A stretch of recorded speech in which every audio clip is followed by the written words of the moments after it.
अस्सलाम वालेकुम व्यूअर्स, मैं हूं समीना पाशा। आज इमरान खान साहब ने लाहौर में एक भरपूर दिन गुजारा है और यहाँ पर उन्होंने काफ़ी ज़्यादा कुछ हिदायत भी जारी की हैं, कुछ अहकामात भी जारी किए हैं और इसके साथ साथ कुछ अहम मुलाकातें भी की हैं। क्या उन्होंने अहम फ़ैसले किए हैं और उन फ़ैसलों के तनाजुर में क्या नज़र आ रहा है कि आगे का उनका विज़न क्या है, थोड़ी इस पर बात करेंगे। और कुछ ये भी बताएंगे आपको जनाब के PDM की हिकमत अमली क्या चल रही है, अब उनकी शराइत क्या हैं जिनके साथ वो इलेक्शन में जाने के लिए तैयार हो सकते हैं, और सारी जो सियासी हलचल है उसमें कौन कहाँ पर इस वक्त खड़ा है, उसकी स्टैंडिंग क्या है, थोड़ी उस पर भी बात करेंगे। पहले इमरान खान साहब का जो आज का लाहौर का दौरा है उसके हवाले से ज़रूर मैं बात करना चाहूँगी। कुछ इम्पॉर्टेंट उसमें उन्होंने मुलाकातें की हैं। चौधरी परवेज़ इलाही वज़ीर आला पंजाब से उनकी मुलाकात हुई, मुनस इलाही भी उस मुलाकात में मौजूद थे, फिर स्पीकर, डिप्टी स्पीकर, बाकी अरकान असम्बली से भी उनकी मुलाकातें होती रही हैं। और इन मुलाकातों में जो ख़ास तौर पर इंतज़ामी उमूर के हवाले से उन्होंने कुछ हिदायत दी हैं, उसमें उन्होंने एक तो जो अवामी फ़लाह के मंसूबे थे उनके ऊपर ज़ोर दिया है, जो उनके एक फ्लैगशिप प्रोग्राम्स थे, एहसास का, फिर इसी तरह से सेहत कार्ड का और जो राशन का प्रोग्राम था। तो ये सारी चीज़ों को उन्होंने कहा है कि ज़्यादा देखा जाए। डॉक्टर सानिया निश्तर जो पहले भी देख रही थी इन मामलात को, उन्होंने उन्हें लाहौर में आज मुलाकात में बाकायदा परवेज़ इलाही साहब को असिस्ट करने के लिए कहा है कि इस सिलसिले में जितने भी मामलात की निगरानी है वो पहले की तरह डॉक्टर सानिया करेंगी। डॉक्टर सानिया बड़ी अच्छी शोहरत रखने वाली, बड़ी नाइस और बड़ी नफीस, पढ़ी लिखी, एजुकेटेड खातून है और पहले भी उनका ये जो प्रोग्राम है उसकी आलमी सतह पर पजीराई हो चुकी है, तो उम्मीद है कि वो इसको आगे लेकर चलेंगी।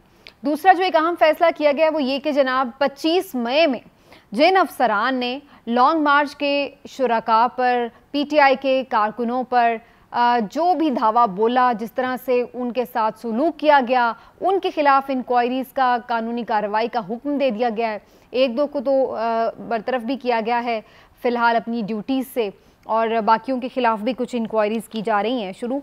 तो जनाब इस पर काफ़ी बात हो रही है, लोग कह रहे हैं कि जी ये कोई इंतकामी कार्रवाई है जो की जा रही है इन अफसरान के ख़िलाफ़, वो तो अपनी नौकरी कर रहे थे, ये तो स्टेट के बेसिकली नुमाइंदे हैं या यूँ कह लें कि उनके नौकर हैं, ना कि ये किसी के एमा पर जो है वो काम करते हैं। तो अगर हम इस तरह से जो पुलिस अफसरान हैं या ब्यूरोक्रेसी के अफराद हैं उन्हें विक्टिमाइज़ करेंगे तो उनके लिए तो आइंदा किसी भी हुकूमत के अंडर काम करना बड़ा मुश्किल हो जाएगा, और वो यही सोचते रहेंगे कि जनाब अगर आज इस हुकूमत की हमने ये बात मानी है तो कल कहीं आकर दूसरी हुकूमत होगी तो वो हमारे खिलाफ कोई कार्रवाई कर देगी और हमारे लिए वो मसाइल का सामना करना पड़ेगा हमें।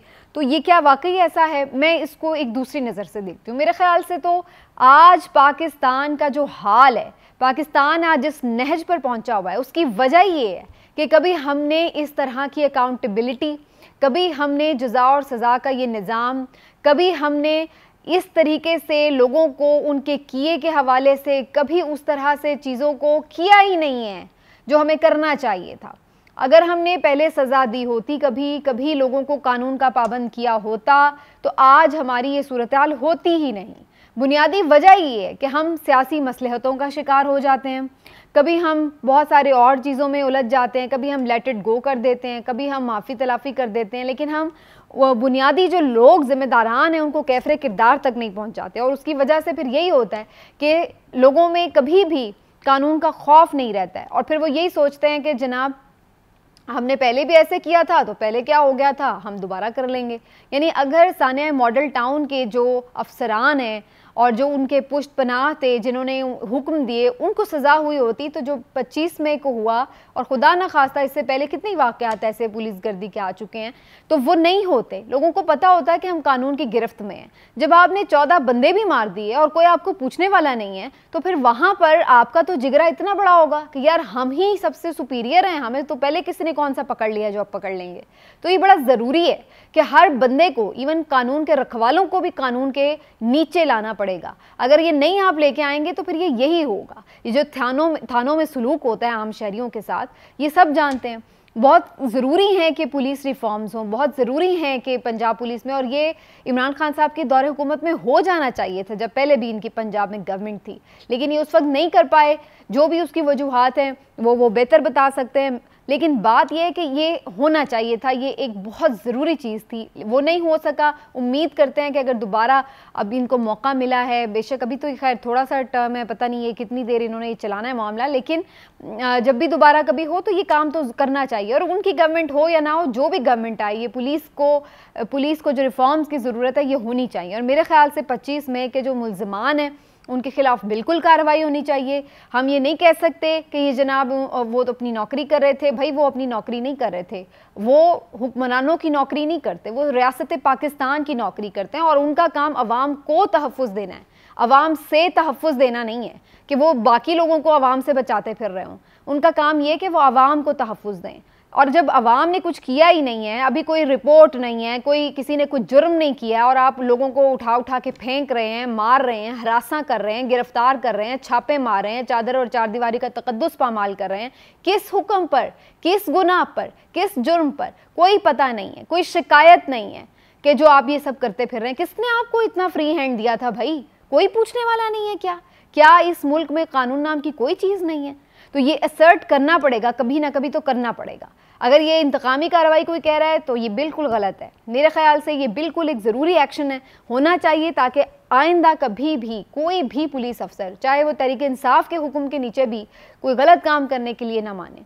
उसको पता हो कि आइन और कानून के तहत उसकी क्या ड्यूटीज़ हैं और उसने क्या करना है। ये नहीं है कि जिस तरफ आपको हाँक दिया जाए हुक्मरानों की जानिब से, आप उस तरफ चल पड़ें और उसके अलावा आप अपनी नौकरी बचाते फिरें। तो फिर आपके साथ जब तक आप स्टेट के नुमाइंदे नहीं होंगे, अवाम के साथ मुखलिस नहीं होंगे, तो उस वक्त तक तो ये जो सारी स्टेट है ये इसी तरह फिर डिसफंक्शनल ही रहेगी, ये इसी तरह लॉलेसनेस रहेगी हमारे मुल्क में। थोड़ी सी बात को आगे बढ़ाऊंगी। जो और हम अहम फैसलों की बात करें उसमें सैलाब का आपको पता है, जो जनूबी पंजाब है वहाँ पर बहुत ज़्यादा तबाही हुई है और बहुत इलाका जो है, वसी इलाका, मुख्तलिफ जो उसके इलाके हैं वो ज़ेर आब आए हुए हैं।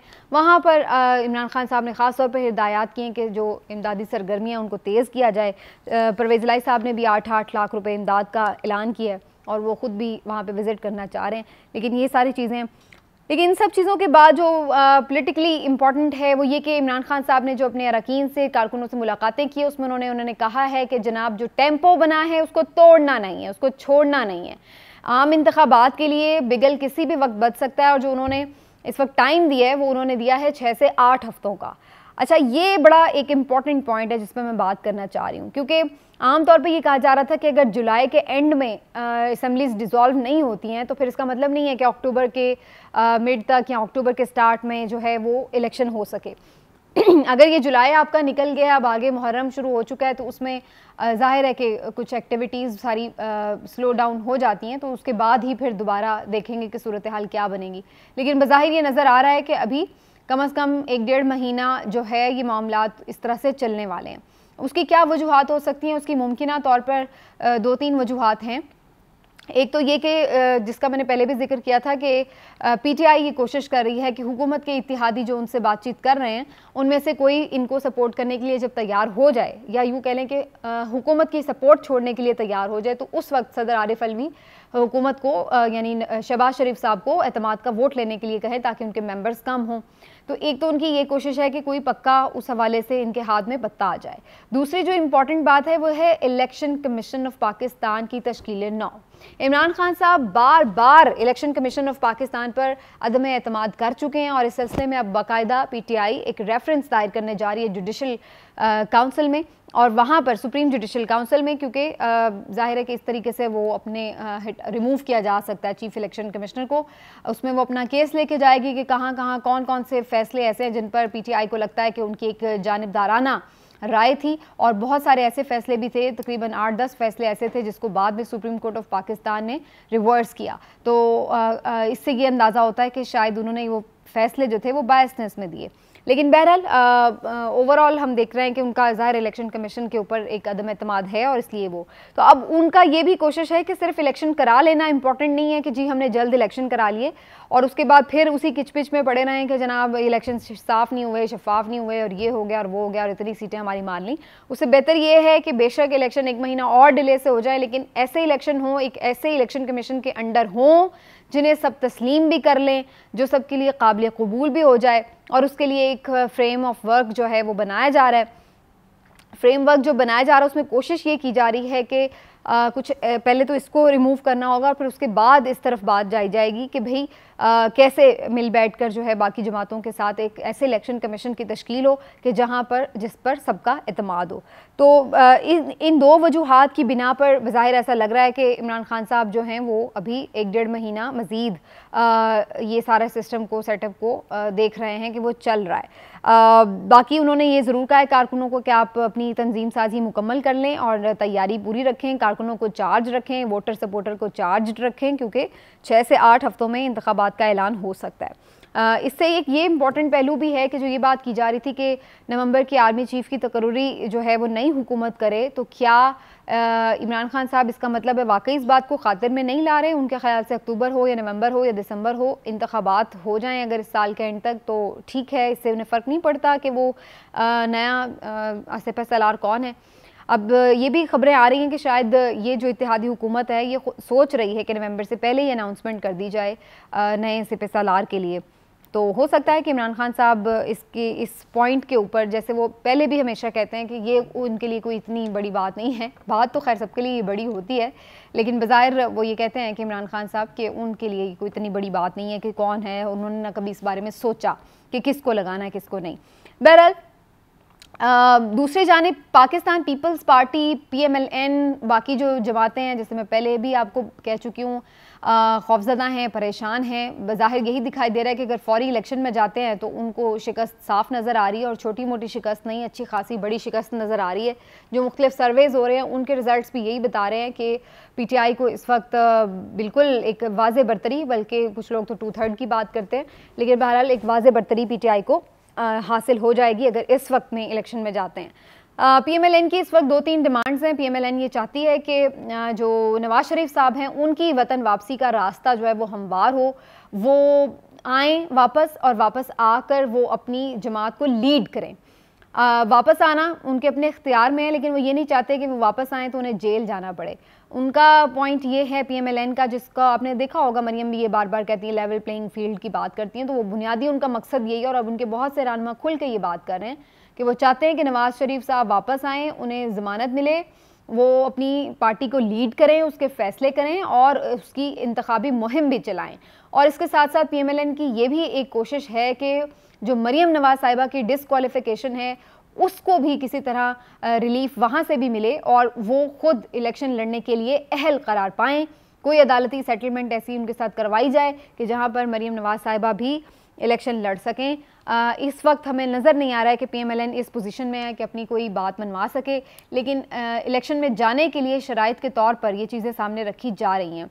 पीपल्स पार्टी ये चाहती है कि सिंध की गारंटी उन्हें मिले कि सिंध हुकूमत फिर भी उन्हें दोबारा मिल जाएगी और बलूचिस्तान में भी कुछ हिस्सा मिल जाएगा। और इसके साथ साथ वो ये भी चाहती है कि जो उन्होंने कानून साजी की है नैब के हवाले से और इलेक्शन इस्लाहात के हवाले से, उनको एक वो चाहते हैं कि रिवर्स ना हो और वो उन्हीं के तहत जो है वो इलेक्शन को करवाना चाहते हैं। तो उनकी अपनी कुछ इस हवाले से डिमांड्स हैं। और दूसरी जानिब ज़ाहिर है वो ये चाहते हैं कि EVM और ओवरसीज़ वगैरह के हवाले से जो उनके फैसले हैं उनको भी एक ज़मानत दी जाए कि वो ऐसे ही रहेंगे। तो इन लोगों की अपनी अपनी डिमांड्स हैं। अगर एक सॉफ्ट इंटरवेंशन होती है और इन सब की डिमांड्स मान ली जाती हैं तो इसमें कहीं ना कहीं किसी ना किसी को कॉम्प्रोमाइज़ करना पड़ सकता है। हो सकता है इमरान खान साहब को EVM और ओवरसीज़ के वोट के बगैर ही इलेक्शन मानने के लिए तैयार किया जाए। और इसी तरह से जरदारी साहब की ये बड़ी डिमांड्स हैं। हो सकता है कि PMLN के लिए भी कोई रिलीफ का रास्ता खुले कि शायद मरियम साहिबा की डिस्क्वालिफिकेशन के लिए या फिर PMLN के कायद नवाज शरीफ साहब की वापसी के लिए कोई रास्ता हमवार हो और फिर उसके बाद इलेक्शन की तरफ जाया जाए। लेकिन सबकी अपनी अपनी डिमांड्स टेबल पे आ चुकी हैं और देखना ये है कि लीस्ट कंसेंसस किस बात पर होता है और किस तरह से फिर इलेक्शन की अनाउंसमेंट की तरफ जाया जाता है। लेकिन पसे पर्दा ये चीज़ें चल रही हैं।